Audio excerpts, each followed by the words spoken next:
우리는 지난 시간에 사도들이 이 복음을 전할 때에 앞에서 1차 신문이 있었습니다.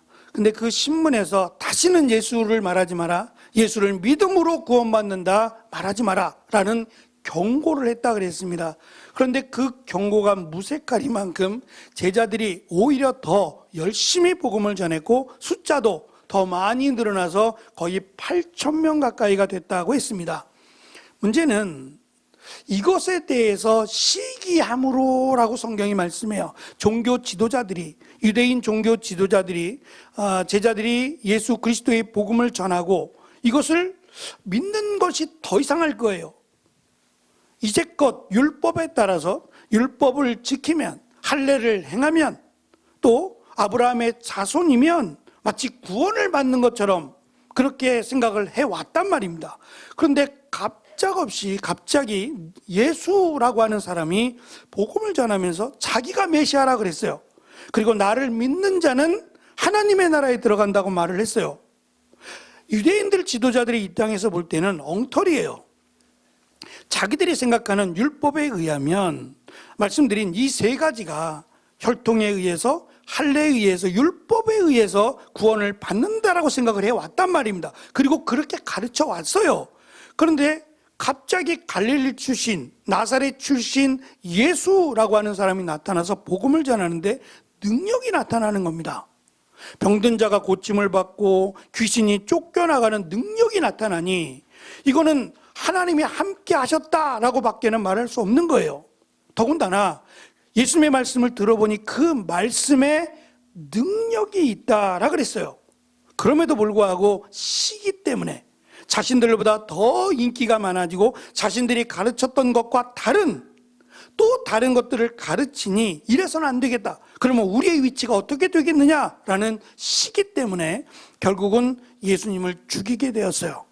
그러면 예수님을 죽였으면 예수님을 따르던 사람들 다 도망갔다 그랬잖아요.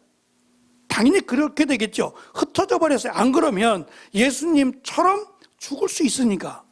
그래서 예수님을 따르던 제자들이 다 도망을 쳤는데 문제는 예수님이 부활하셨어요. 이것이 갑작스러운 일이 아니라 예수님은 마태복음에 의하면 3번에 걸쳐서 강조하셨다 그랬어요. 내가 고난을 받고 환난과 핍박을 받으며 죽을 것이다. 그러나 3일 만에 다시 살아날 것이다 라고 3번에 걸쳐서 강조하셨어요. 3번만이겠어요? 얼마나 많이 강조하셨겠어요? 그럼에도 제자들은 죽음 앞에서 예수님이 그냥 한 말씀이겠지라고 생각하고 다 도망을 쳤는데 부활하신 예수님이 이 제자들, 사도들을 다 만나셨다 그랬어요. 그래서 심지어는 예수님이 맞아? 라고 의심하는 제자, 도마라고 하는 제자에게도 나타나셔서 만져보라 그랬어요. 내 구멍난, 못자국난 손을 만져봐라. 창자국이 난 옆구리를 만져봐라 라고 하시기까지 하시며 그들에게 믿음을 주셨어요. 그래서 제자들은 40일 동안 부활하시고 승천하시기 전에 40일 동안 예수님이 함께 하시면서 말씀을 가르쳐 주셨어요. 이제 그 말씀을 확신하며 제자들이 복음을 전하게 되었습니다. 그래서 제자들이 복음을 전할 때도 예수님께서 보이셨던 능력이 나타나서 나사렛 예수 그리스도의 이름으로 일어나 걸으라 라고 했더니 한 번도 걸어보지 못한 안진뱅이가 40년이 넘도록 걷지 못하던 사람이 벌떡 일어나서 뛰며 하나님을 찬양했다 그랬습니다. 그리고 제자들은 더 적극적으로 솔로몬의 행각이라고 불리어지는, 보통은 유대인들이 거기서 말씀을 가르치고 기둥을 붙잡고 기도하던 자리였어요. 근데 그 자리에서 사도들이 복음을 전하고 기도하기 시작했다 그랬어요. 그러자 많은 사람들이 예수님을 믿고 돌아왔다라고 성경은 말하고 숫자가 점점점 늘어났다라 그랬어요. 그러면 그것에 대해서 관심을 갖고 도대체 무슨 일인가, 이것이 정말 하나님의 뜻인가 라고 살펴야 되는데 오늘 말씀에도 보면 시기하여 저들이 사람들을 많이 모으자, 이러단 안 되겠다, 시기하여 또다시 죽이려고 했다 그랬어요. 또다시 사도들을 죽이려고 감옥으로 데려왔는데 지난주에 무슨 일이 있었죠? 감옥에 있었는데 천사가 나타났다 그랬어요. 천사가 나타나서 그들을 밖으로 밖으로 데려갔는데 그 감옥을 지키던 군사들도 몰랐다 그랬어요. 그 다음날 아침이 되자 아침 일찍 이 종교 지도자들이 데리고 와라. 신문할 테니까 데리고 와라. 말이 신문이지 그냥 판결이에요. 죽여라 라고 하는 판결을 하기 위해서 데리고 와라 그랬는데 가보니까 아무도 없는 거예요. 한두 명이 아니었을 거 아니에요. 그 많은 사람들이 다 사라져버렸어요. 심지어는 그 감옥을 지키던 사람들도 몰랐어요. 그러면 이게 어찌된 일이냐? 이들이 어떻게 갑자기 사라질 수 있느냐라고 의심할 만해요. 그들은 특별히 부활도 믿지 않았고 천사도 믿지 않았다 그랬어요. 그러면 사람의 능력과 힘으로 이게 가능한 일이에요? 그러면 또 한 번에 좀 심사숙고를 해야 되는데 누군가 저들이 어디 있는지 알았습니다. 저들이 있던 그대로 솔로몬 행각에서 여전히 말씀을 가르치고 있더이다. 빨리 데리고 와라. 그래서 그들은 마음속에 그들을 데리고 오면서 채찍질을 하려고 했던 것 같아요. 때리면서 채찍질을 하려고 했는데 많은 사람들이 눈여겨보자 그것이 두려워서 그들을 조용히 끌고 와서 신문을 받게 했다. 제자들은 이것을 두려워하지 않았다라고 하는 말씀까지 나누었습니다. 그래서 심지어는 이렇게 말을 했어요. 베드로가 우리가 사람보다 하나님을 순종하는 것이 마땅하냐? 하나님을 순종하는 것이 마땅하다. 여러분이 나무에 매달아 죽인 예수님을 우리 조상의 하나님께서 다시 살리셨다. 너희 하나님이 아니라 우리의 하나님이라고 말하면서 그들이 오히려 더 화를 냈다 그랬어요. 그래서 뭐 판결이고 뭐고 없고 그냥 그 자리에서 죽여야 된다라고 하는 판결을 하려고 할 때까지가 지난주의 말씀이었어요. 오늘 말씀에는 가말리엘이라고 하는 사람이 처음으로 등장해요. 가말리엘 그러면 들어본 것 같죠? 앞으로 이제 6장에 가면 드디어 이 사람이 나와요. 그 사람의 이름은 사울이에요. 큰 자라고 이름하는 뜻이고 이 사울이라고 하는 사람은 당시에 주목받는 사람이었어요. 바리새인 중에 바리새인이었고 장차 공의회, 오늘 말씀에 나온 산헤드린 공의회인데 이 공의회 의원이 될 만한 자격을 갖춘 대단한 사람인 것처럼 젊은데 그 사람의 스승이에요. 나중에 사도 바울이 복음을 전하다가 이 예루살렘 교회에 기근이 들어요. 기근이 들어서 소아시아 교회, 자기가 복음을 전했던 그 교회들에게 도와주었으면 좋겠다. 예루살렘 교회를 도와주었으면 좋겠다라고 말하자 그 교회들이 흩어져 있던 교회들이 힘써서 헌금을 해요. 그 헌금을 가지고 이 바울이 예루살렘 교회를 오게 돼요. 근데 사실은 그 기간이 좀 길었어요. 길어서 그러니까 바울이라고 이름을 바꿨는데 이 바울을 알아보지 못하는 사람들이 많았어요. 특별히 아시아에 있던 유대인들이요, 흩어져 살던 유대인들이 바울의 이름은 많이 들어봤는데 실제로 얼굴은 못 봤을 거 아니에요. 그러니까 바울을 직접 만났을 때 그가 바울인 걸 몰랐어요. 그리고 우리가 소문을 들을 때 바울이라는 사람은 할례를 받지 않아도 된다고, 율법을 지키지 않아도 된다고 그렇게 잘못 가르치더라. 이들이 누구냐면 거짓 그리스도인들이에요. 유대인 교사들이라고 해서 복음을 회방하던 자들이 이들입니다. 이들이 예루살렘까지 쫓아와서 그렇게 말을 하니 이제 심각하게 회의가 열렸어요. 교회 안에 회의가 열리고 당시 대표였던 야고보가 이렇게 이야기해요. 바울에게 많은 사람들이 오해한다. 지금 당장 할례를 받지 않아도 된다. 뭐 아브라함의 혈통을 갖지 않아도 된다. 율법을 다 지키지 않아도 된다. 그래도 예수님만 믿으면 구원을 받을 수 있다. 맞다. 그 말이 맞다. 그런데 그렇게 예루살렘에서 복음을 전하면 폭동이 일어나고 이 일이 심각해지니까 한 발 물러서는 게 어떻겠느냐. 그래서 바울이 이제 그것을 그렇게 여기고 폭동이 일어나는 것보다는 한 발 물러나는 게 좋겠다라고 하면서 바울이 이런 말을 유대인들에게 합니다. 나도 유대인이다. 나도 히브리어 말을 할 수 있다 라고 하면서 히브리어로 설교하면서 했던 말입니다. 나는 유대인입니다. 길리기아 지방의 다소에서 태어났지만 이 도시에서 자랐고 가말리엘의 제자로 그 밑에서 우리 조상의 율법대로 엄격한 교육을 받았습니다. 나는 오늘 여기 모인 모든 사람들처럼 하나님에 대해 열심히 있었습니다 라고 사도 바울이 말할 때에 언급한 사람이 가말리엘입니다. 이 가말리엘이라고 하는 당시 많은 사람들로부터 존경을 받은 사람인데, 이 사람도 할아버지 정도 되는 것 같아요. 1대는 아닌 것 같고 약 2대, 3대가 될 것으로 추정하는데, 그의 할아버지 또는 그의 위의 조상, 증조할아버지 뻘 되시는 분이 힐렐이라고 하는 이름이에요. 그 힐렐이라고 하는 바벨로니아 출신인데, 그분이 하나님에 대한 열심을 품고 말씀을 지키고 살다가 40세에 이르러서 예루살렘으로 와요. 거기서 하나님의 말씀을 제대로 공부하겠다고 말씀을 연구하고 그 말씀대로 살아가면서 유명해졌어요. 그래서 당시 이스라엘에는 2개의 학파가 있는데, 하나는 힐렐 학파라고 말씀드린 그 가말리엘의 조부가 됐든지 아니면 증조부가 됐든지 간에 그분이 세운 학파고, 또 하나는 샴마이 학파라는 학파가 2개가 있어요. 하나는 이 샴마이라고 학파는 조금 더 율법적이에요. 근본적인 율법을 철저하게 지켜야 된다라고 하는 그것을 주장했고, 힐렐 학파는 바벨로니아에서 이제 포로로 끌려갔다가 거기서 다시 예루살렘으로 왔기 때문에 조금 더 친숙하고, 그리고 현실적이에요. 실천적인.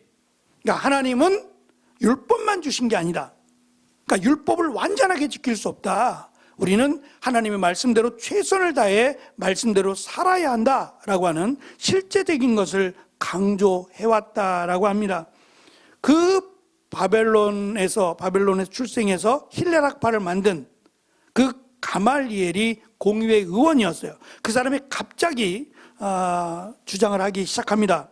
그 주장이란, 지금 이들이 우리가 예수라고 하는 사람을 죽였다, 이 산헤드린 공의회의 결정으로 억지로 했지만 예수라고 하는 사람을 죽였다. 그때 가말리엘이 반대했는지는 알 수 없어요. 하지만 워낙 중대한 문제였어요. 예수님이 자기가 메시아라고 했고 나를 믿으면 구원을 받는다라고 했기 때문에 자기도 어쩔 수 없이 찬성을 했는지는 모르겠지만 분명히 예수라는 사람을 죽였는데도 불구하고 그를 따르던 많은 사람들이 수가 늘어나고 있다. 수만 늘어나는 게 아니라 기적과 능력이 동일하게 나타나고 있다. 이거는 우리가 한 번쯤 깊이 생각해야 될 문제다라고 하면서 앞에 있었던 2가지 사건의 예를 듭니다. 하나는 이 두고 드다라고 하는 사람인데, 이 드다라고 하는 사람은 36절에 보면 자기가 대단한 인물인 것처럼 주장했다 그랬는데, 이 말이 메시아라는 말이에요. 자기가 메시아인 것처럼 주장했다. 그러다가 이 사람이 죽자 이 사람을 따르던 사람들이 400명 정도가 있었는데 그냥 흩어지고 말았다. 그리고 나서는 다시 드다를 추종하는 사람은 없어졌다. 또 하나의 예가 있는데, 갈릴리 출신 유다라고 하는 사람이 있다. 우리가 잘 아는 가룟 유다가 아니에요. 갈릴리 출신의 유다라고 하는 사람이 있는데, 이 사람은 가이사에게 세금을 바치는 것이 우상 숭배다라고 주장을 했다는 거예요. 그래서 그것 때문에 반대 시위를 벌이고 운동을 벌이다가 이 유다가 죽자 이를 따르던 사람들도 다 흩어져 버렸다. 더 이상은 이 문제가 되지 않는다. 아무도 그를 따르지 않는다. 그런데 왜 예수라고 하는 사람이 죽었는데 이렇게 많은 사람들이 오는 거냐? 수가 점점점 늘어나는 이유가 뭐냐? 그리고 능력이 나타나지 않느냐? 불치병이 고침을 받고 심지어는 귀신 들린 자가 나음을 받는다. 이걸 어떻게 정상으로 볼 수 있느냐라고 하면서 문제를 제기합니다. 저는 이 가말리엘이 믿음이 있다고는 생각하지 않아요. 그러나 참 지혜롭다라는 생각을 해요. 왜냐하면 그의 주장을 보면 이렇습니다. 그들을 따르는 예수라고 하는 사람을 지금도 따르고 있는데, 그 예수가 사람으로부터 온 것이냐 아니면 하나님으로부터 온 것이냐, 그리고 이 사도들의 지금 이 행위가 복음을 전하고 예수님을 믿으면 구원을 받는다라고 전하는 이것이 사람에게 온 것이냐 하나님으로부터 온 것이냐를 살피자는 거예요. 사람으로부터 온 것이라면 하나님이 막으실 거다. 그리고 하나님께로부터 온 것이라면 사람도 막을 수 없다. 또한 하나님을 대적하는 것이 된다. 저는 말씀을 준비하면서 이 말씀이 우리에게 좀 적용되었으면 좋겠어요. 과연 우리가 지금 고민하고 생각하고 계획하는 것이 사람의 계획이냐 하나님이 원하시는 것이냐를 생각해 보자는 거예요. 만약에 사람의 계획에서 끝나는 거라면 자칫 하나님을 대적하는 걸 수도 있다는 거예요. 우리가 하는 말과 행동이 하나님을 대적하는 것이 되어서는 안 된다는 거죠. 누가 하나님을 이길 수 있겠으며 누가 하나님을 방해할 수 있겠어요? 오히려 하나님의 진노와 하나님의 심판을 당한 이스라엘 역사가 있잖아요. 지금도 온전하지 않잖아요. 지금도 흩어져 있는 유대인들이 있고 돌아올 수 없고 지금도 로마라고 하는 나라의 노예로 살고 있잖아요. 이것이 하나님의 심판으로 인한 것이잖아요. 그러니까 하나님을 대적하면 심판받고 멸망받는다. 누구보다 잘 알아요, 이스라엘 백성들이라면. 그래서 이들이 지금 우리가 붙잡아서 신문하고 죽이고자 모였으니까 죽이고자 한 이들을 죽이는 일이 사람의 뜻인지 하나님의 뜻인지를 살펴보자. 그리고 이 일에 대해서 신중하게 생각하자라고 하니 많은 사람들이 설득되었다라고 성경은 말씀해요. 이것도 감사해요. 그래서 심하게 매질을 한 후 다시는 예수를 전하지 마라 라고 하며 돌려보냈다라고 말씀해요. 그리고 마지막 41절, 42절은 그것에 대한 사도들 또는 제자들의 반응이 나옵니다. 지금 두 번 경고했어요. 첫 번째 신문하면서 경고했고 두 번째 죽이려다가 다시는 예수를 전하지 마라. 그러면 그 다음 내용은 전하면 죽인다 이 말이잖아요. 죽이려고 지금 판결하기 위해서 모인 거니까 지금 이 내용을 들으면 한 번 더 예수라고 하는 사람을 전하면 예수가 메시아고 예수를 믿으면 구원을 받는다라고 전하면 그때는 정말 죽인다라고 하는 강한 경고를 듣고 나왔어요. 그런데 제자들과 사도들의 반응을 보시면 그들이 예수의 이름으로 고난받는 것을 자랑스럽게 여기더라. 자랑스럽게 여긴다는 거예요. 그리고 두 번째는 더 1차 신문에 느꼈을 때보다 1차 신문보다 더 가르치고 선포하기를 쉬지 않았다라고 설명을 합니다. 죽음을 두려워하지 않을 사람은 세상에 없어요. 저도 죽음이라는 것이 앞에 있을 때 그것을 담담하게 여겼으면 좋겠다라는 마음이 있어요. 한 번도 겪어보지 않았기 때문에 죽음을 담담하게, 그리고 죽으면 끝나는 게 아니라 성경은 잔다 그랬잖아요. 우리가 잘 때 두려워하고잖아요. 김진산 성도님 우리 저녁에 주무실 때 내일 못 일어나면 어떡하지? 그러고 주무세요? 아직도 아니죠. 그죠? 그냥 편하게 주무시죠? 편하게 주무시고 아침에 아유 잘 잤네 그러고 일어나시죠? 그렇게 된다는 거예요. 그렇게 된다는 거예요. 하나님, 예수님이 우리에게 주신 은혜와 축복이 그거예요. 죽음을 두려워하지 마라. 죽음이 끝이 아니라 시작이다. 아우 잘 잤네 라고 일어나는 것처럼 우리가 눈을 뜰 것이다. 그리고 어디로 간다고요? 그죠? 천국 가요. 천국으로 간다는 거예요. 그러니까 기대가 되죠? 이제는 허리도 안 아플 거예요. 천국 가면 허리 안 아파요. 허리도 안 아플 거고 가장 예쁘고 아름다운 모습으로 늙지도 않을 것이고 이 땅에 염려와 걱정 안 하셔도 돼요. 그 좋은 천국으로 갈 것이다 라고 말씀하셨어요. 그러니까 예수님을 믿으니까 우리에게는 죽음이 아니라 자는 것이다 라고 말씀하셨어요. 그 믿음이 지금 사도들과 제자들에게 있는 겁니다. 이게 부흥의 열쇠예요. 예전에 제가 말씀드린 적이 있는지 모르겠지만 교회는 어디서 전도된다라고 했을 때에 우리처럼 이제 작은 교회는 뭐 주차장이 따로 있는 것도 아니고 따로 성도들을 만날 공간이 없지만 큰 교회들은 대부분 주차장이 있는데 이 주차장에서 성도들이 교회로 갈 거냐 가지 말 거냐가 결정이 된대요. 그래서 무슨 말이냐 그랬더니 차를 타고 오시는 분들 좀 거리가 멀으니까 그러겠죠. 차를 타고 오시는 분들이 교회 주차장에 딱 들어서면 교회 주차장에 이제 그 시간대가 가장 주차가 많잖아요. 그러니까 주차장이 늘 부족해요. 그러다 보니까 차들을 이렇게 세우시는 분들, 주차하시는 요원들이 참 힘들어요. 그리고 이게 차들이 움직이다 보니까 소리를 질러도 소리가 안 들린단 말입니다. 차 안에. 그러니까 어쩔 수 없이 이 차량을 인도하는 봉 같은 걸 들고 이렇게 움직여요. 근데 꼭 멀리서 보면 삿대질하는 것 같단 말입니다. 너 절로 가, 너 절로 가. 이렇게 삿대질하는 것처럼 보이고 내가 난 여기 좀 들어갔으면 좋겠는데 라고 생각했는데 주차 요원은 거기 들어가면 안 되고 당신의 차가 크니까 이왕이면 좀 이쪽으로 좀 멀지만 저쪽으로 가세요 라고 해서 이렇게 하라 그러면 기분 상해서 난 저쪽에 주차하고 싶은데 내 차는 저 멀리 끝쪽으로 보내니까 마음 상해가지고 차 돌려서 간대요. 그래서 전도는 주차장에서 또 한편으로는 전도는 안내위원회에서 결정이 된대요. 안내하시는 분들이 처음 오시는 분들 이렇게 만나면 인사하고 반갑습니다. 오늘 은혜 받는 예배 되세요? 라고 인사하는 게 아니라 자기들끼리 싸워.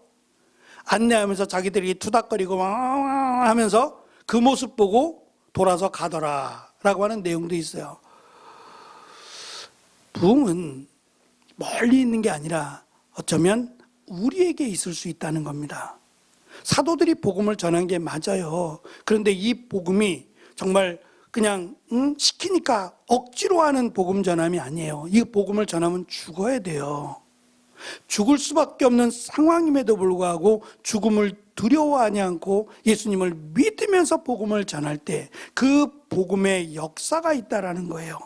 내가 정말 예수님을 믿고 그 믿음으로 살아가면 그것이 전도라는 거예요. 물론 이것이 전부는 아닙니다. 우리도 복음을 전해야 돼요. 아직도 예수님을 모르는 사람들에게 복음을 전해야 되지만 복음을 전하는 것과는 달리 내 삶이 복음을 믿는 것 같지 않아요.